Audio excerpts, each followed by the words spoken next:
Hello, my friends. Tonight, I'm going to tell you about a person whom I only recently realized was of paramount importance in my fabulous destiny. This is Sandy, who has been the great love of my life, which I have only just realized after so long. And by the strength of this love that was sent to me by destiny, I embarked on an adventure that prepared me for what I am doing and what I am now. She was, without realizing it herself, like a spiritual mother who taught me many things by opening my mind to other horizons.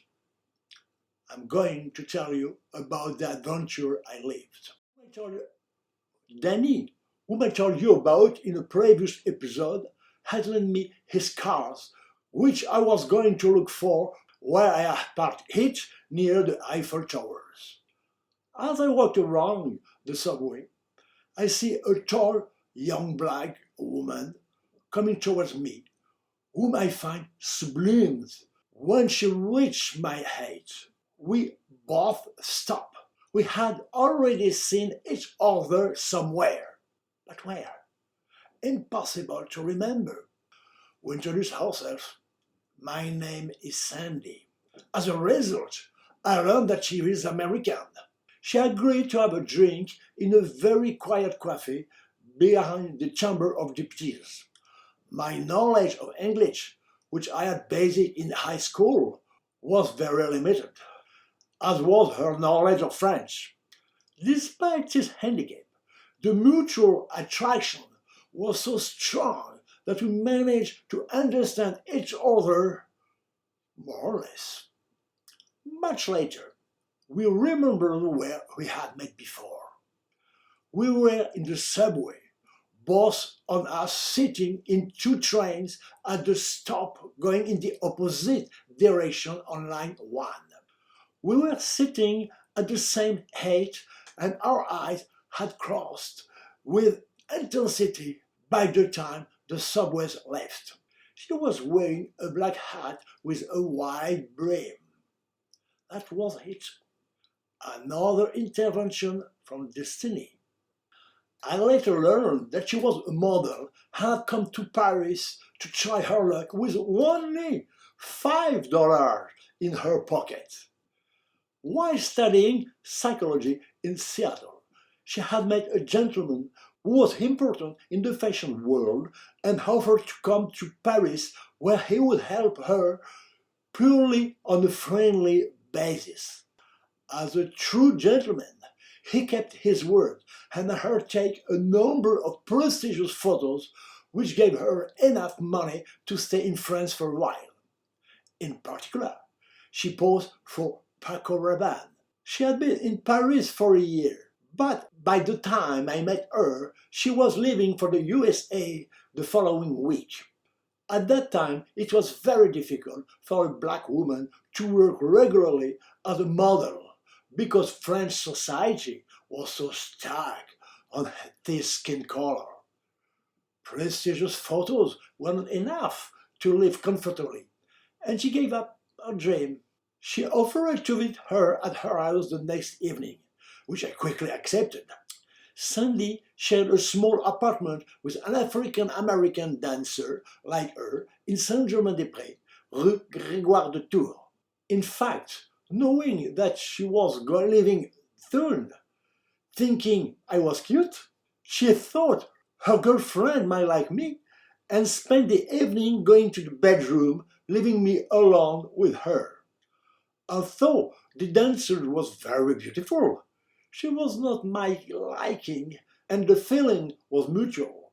We exchanged bonnets all evening, and midnight struck. I was about to take the subway back to Courbevoie. Sandy came to say goodbye, and there, on the doorstep, while I was already in the corridor, we started a long discussion, interrupted by the timer that I had to turn on periodically. After a long time, we started kissing, and I fell in love. The story could have ended there, but destiny manifested itself again. We heard going up the stairs, and one of his friends arrived to propose us to go together to a party that was being held in an old mansion located in the marriage district. It was a big and very nice place under the roofs with the beams of the apparent structure, and people, especially American artists, were very warm. When we left, late at night, I automatically gave the cab driver my Courbevoie address, and we spent the rest of the week seeing each other every day. She took off on March 1st, 1967.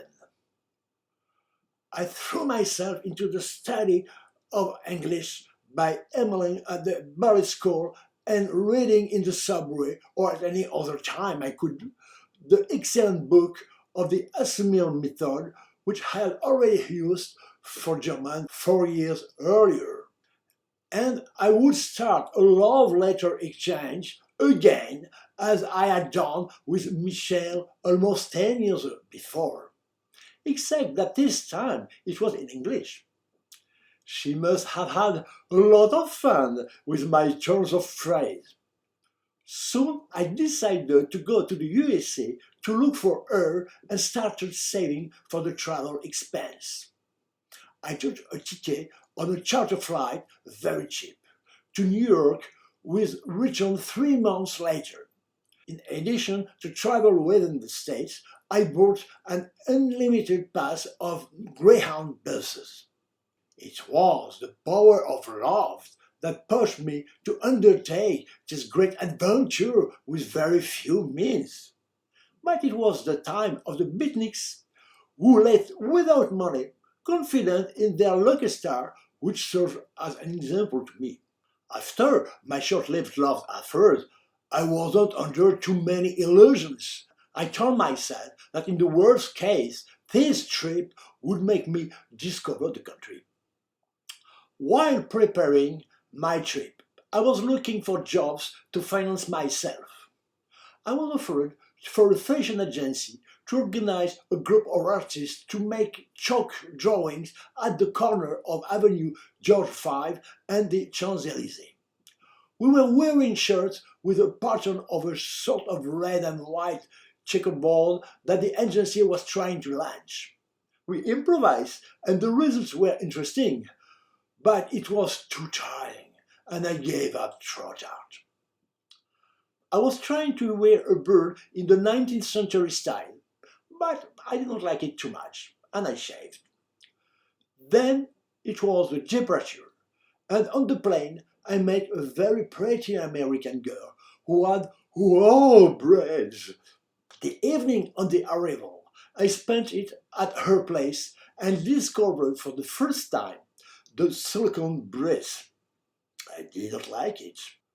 Afterwards, I went to a gentleman to whom I had been recommended by an African-American woman with whom I had had a short-lived affair in Paris. He put me up for 3 weeks in Greenville Village, but told me to leave when he finally admitted that I did not have his homosexual ways. Meanwhile, I had been walking around New York City, visiting the Guggenheim Museum and attending an outdoor concert in Central Park with Nina Simone. When she arrived on stage, all the men stood up at once. She was wearing a costume made of a kind of white fishing net with very large mesh and was wearing nothing underneath. In the back room of a trendy cafe, Le Figaro, in Greenwich Village, I discovered, to my surprise, that contrary to the movie I had seen, we were not playing poker, but chess. Then I met Emil, an African-American who was paid to play with the top players. We became great friends, and when he returned to Paris, where he lived, I often went to play with him, and when I managed to beat him for the first time, it was a great event. I also went to the Statue of Liberty and I even climbed into the head, which was still accessible, to discover a magnificent view of New York and its harbor. With Sunday still in my mind, I hit the road again for Canada to Montreal, where an international exhibition was being held.